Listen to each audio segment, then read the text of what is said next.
Good morning, children. Welcome to Rishikul online classes. This is Module 6, and in this module, we shall discuss about the exemplary craze shown by the children Jonathan and Shu. Let's move to next slide and see what type of craze was shown by them. Thank you. Children, in the previous module, you were told that their condition was going to be worst, and the captain was doing his best efforts to save the life on board. When he went in to comfort the children, John asked his daddy whether they were going to die. His father tried to assure him that they would overcome all the problems, but John continued saying, "We are not afraid of dying if we can all be together. You and Mummy, Shu and I." The writer had no words with which to respond, but he left the children's cabin with the determination to fight the sea with everything he had. He decided to protect the weakened starboard side using an improvised sea anchor of heavy nylon rope and two 22-liter plastic barrels of paraffin. That evening, Mary and the writer were sitting together holding hands because they felt that their end was very near.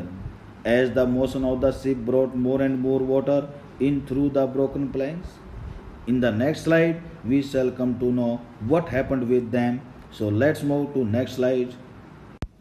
Children, in this slide we shall come to know that on January 6, they found that wave walker had ridden out. The storm and the wind had eased.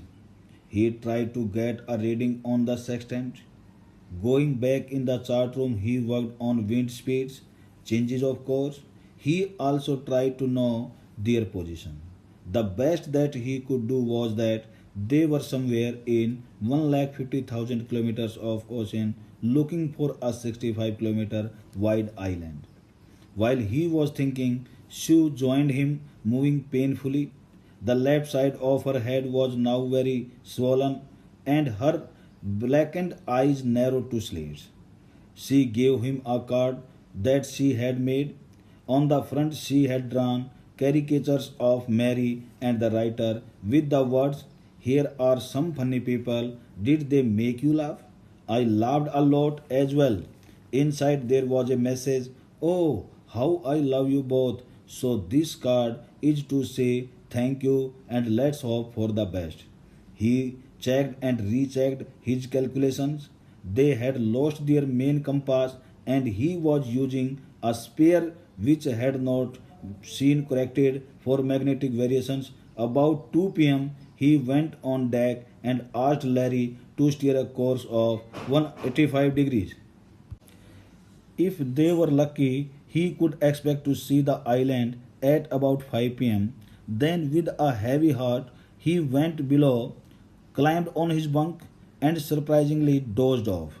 When he woke up, it was 6 p.m. and growing dark. He knew that they must have missed the island, and with the sail they had left, they couldn't hope to beat back into the westerly winds. At that moment, Jonathan appeared by my bunk.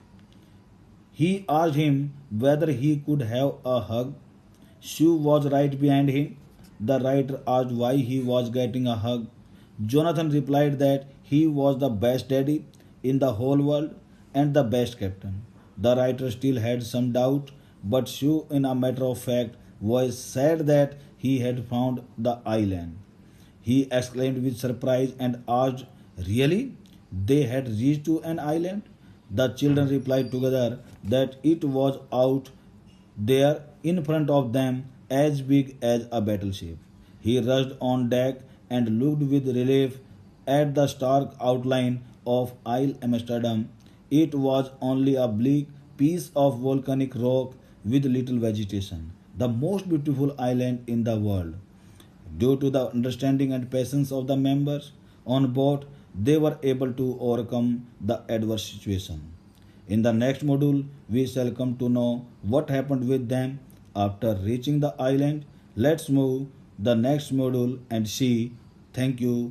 Have a nice day.